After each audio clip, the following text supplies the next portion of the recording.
আচ্ছা, গার্মেন্টস ম্যানুফ্যাকচারিংয়ে ছোট্ট একটা ভুল কিভাবে লক্ষ লক্ষ টাকার ক্ষতি করে ফেলতে পারে ভেবে দেখেছেন কখনো? আজ আমরা ঠিক এই সমস্যার সমাধান নিয়ে কথা বলবো। পাইলট রান এটা এমন একটা ক্রুশাল স্টেপ যে একটা ফ্যাক্টরিকে এই ধরনের বড় বিপর্যয় থেকে রক্ষা করতে পারে। চলুন তাহলে দেখে নেই আজকে আমরা কি বিষয় নিয়ে আলোচনা করব। আমরা পাইলট রানির গুরুত্ব থেকে শুরু করে এর মিটিং, জরুরি চেকলিস্ট এবং শেষ পর্যন্ত এর সাকসেস সবকিছু একদম ধাপে ধাপে জেনে নেব। চলুন শুরু করা যাক। প্রথমেই চলুন জেনে নেই পাইলট রান কেন শুধু একটা ফর্মালিটি না, বরং এটা প্রোডাকশনের জন্য একটা হাই স্টেক গেট, মানে একটা অপরিহার্য সুরক্ষা কবচ যা প্রোডাকশনকে বিশাল ঝুঁকি থেকে বাঁচায়। আচ্ছা, একবার ভাবুন তো, যখন হাজার হাজার পিস গার্মেন্টসের বাল্ক প্রোডাকশনে যাওয়া হয় তখন সবচেয়ে বড় ঝুঁকিটা আসলে কি? এই প্রশ্নের উত্তরটা জানলেই কিন্তু পাইলট রানের গুরুত্বটা একদম পরিষ্কার হয়ে যাবে। উত্তরটা খুবই সিম্পল কিন্তু ভয়ঙ্কর। একটা মাত্র ছোট ভুল যেটা হয়তো কেউ খেয়ালই করল না, সেটাই যখন 50,000 বার রিপিট হয়, ভাবুন একবার, এর ফলে বিপুল আর্থিক ক্ষতি তো হয়, অনেক সময় পুরো অর্ডারটাই বাতিল হয়ে যেতে পারে। তো এইরকম একটা বিপর্যয় এড়ানোর উপায়টা কি? সমাধান হলো পাইলট রান। এটাকে বলতে পারেন স্যাম্পল আর বাল্ক প্রোডাকশনের মাঝখানে একটা শক্ত ব্রিজ। সহজ কথায় যদি বলি, পাইলট রান হলো একটা ফাইনাল ড্রেস রিহার্সাল। মানে আসল প্রোডাকশন লাইনে আসল ফ্যাব্রিক আর ট্রিমস দিয়ে আসল অপারেটরদের দিয়েই এটা করা হয়।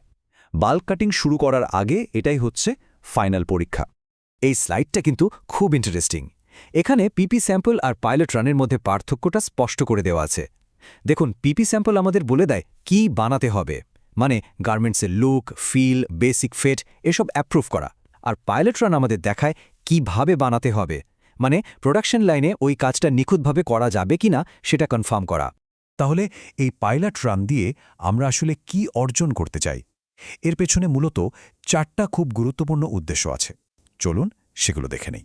এই স্লাইডটা চমৎকারভাবে উদ্দেশ্যগুলো বুঝিয়ে দিচ্ছে। দেখুন, স্টেপ 1-এ আমরা মেজারমেন্ট ফাইনাল করি যাতে একদম সঠিক মাপে প্রোডাকশন হয়। স্টেপ 2-এ সেলাইয়ের কোয়ালিটি পারফেক্ট করি, আগের স্যাম্পেলে কোনো সমস্যা থাকলে সেটা এখানে ঠিক করা হয়। স্টেপ 3 হলো প্রোডাকশন লাইন সেট করা, মানে পুরো ওয়ার্কফ্লো স্মুথ করা আর কোথায় সমস্যা হতে পারে সেই বটলনেকগুলো খুঁজে বের করা।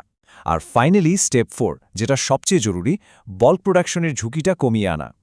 দেখুন, পাইলট রান করাটা তো জরুরি, কিন্তু এর পরের মিটিংটা তার থেকেও বেশি গুরুত্বপূর্ণ।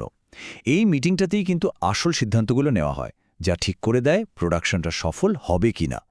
এই মিটিংয়ে সাধারণত বায়ারের কিউসি বা ফ্যাক্টরির কোয়ালিটি হেড থাকেন। এখানে সবাই একসাথে বসে পাইলট রানের স্যাম্পলগুলো রিভিউ করে, মেজারমেন্ট চেক করে দেখে যে উন্নতি হয়েছে কিনা, ক্রিটিক্যাল অপারেশনগুলো নিয়ে একটা রিস্ক অ্যানালাইসিস করে, এমনকি ওয়াশের পর গার্মেন্টসের অ্যাপিয়ারেন্স কেমন সবকিছু খুঁটিয়ে দেখা হয়। সব ঠিক থাকলেই কেবল বাল্ক কাটিংয়ের জন্য ফাইনাল অ্যাপ্রুভাল দেওয়া হয়। এখন কথা হলো, এই মিটিংটা ঠিকঠাকভাবে করতে গেলে আপনার হাতে কিছু জিনিস থাকতেই হবে। একটা কমপ্লিট চেকলিস্ট ছাড়া এই মিটিং করা প্রায় অসম্ভব। চলুন দেখি সেই চেকলিস্টে কি থাকা দরকার। প্রথমেই আসে কোর ডকুমেন্টস, মানে অ্যাপ্রুভড স্যাম্পল, পিও শিট, প্যাটার্ন চেঞ্জের সব রেকর্ড, এই সব কিছু একদম রেডি থাকতে হবে। এই ডকুমেন্টগুলোই হলো আপনার গাইড, যা আপনাকে দেখাবে যে প্রোডাকশন ঠিক পথে এগোচ্ছে কিনা। এরপর আসছে ফ্যাব্রিক অ্যান্ড ওয়াশ অ্যাপ্রুভাল। এটা কিন্তু খুবই ক্রিটিক্যাল। ধরুন, আপনি যদি শ্রিঙ্কেজ রিপোর্টটা ইগনোর করেন, তাহলে একটা মিডিয়াম সাইজের টি-শার্ট ওয়াশের পর স্মল সাইজ হয়ে যেতে পারে, আর তার মানেই হলো পুরো অর্ডারটাই রিজেক্ট। তাই এই অ্যাপ্রুভালগুলো একদম মাস্ট। আর সবশেষে হলো ট্রিমস আর হার্ডওয়্যার। মেইন লেভেল থেকে শুরু করে জিপার, বাটন, প্রত্যেকটা ছোট জিনিসও অ্যাপ্রুভড আর টেস্টেড হতে হবে। যেমন বাটনের পুল টেস্ট রিপোর্ট আছে কিনা, লেবেলের হোম লন্ড্রি টেস্ট করা হয়েছে কিনা, কোনো কিছুই এখানে বাদ দেওয়ার সুযোগ নেই।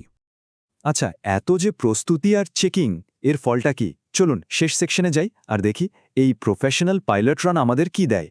এই কথাটা হলো গোল্ডেন রুল, একদম মনে গেঁথে নিন। যদি পাইলট রান পাস না করে, তাহলে কোনোভাবেই বাল্ক কাটিং শুরু করা যায় না। পাইলট রানই হলো ফাইনাল গেটকিপার, যে কোয়ালিটি রক্ষা করে আর বড় লস থেকে বাঁচায়।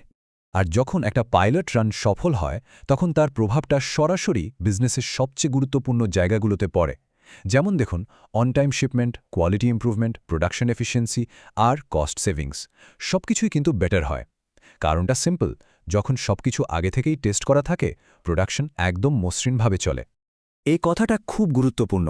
একটি সফল পাইলট রান কোনো ডিলে নয়, বরং এটি অন টাইম শিপমেন্টের গ্যারান্টি।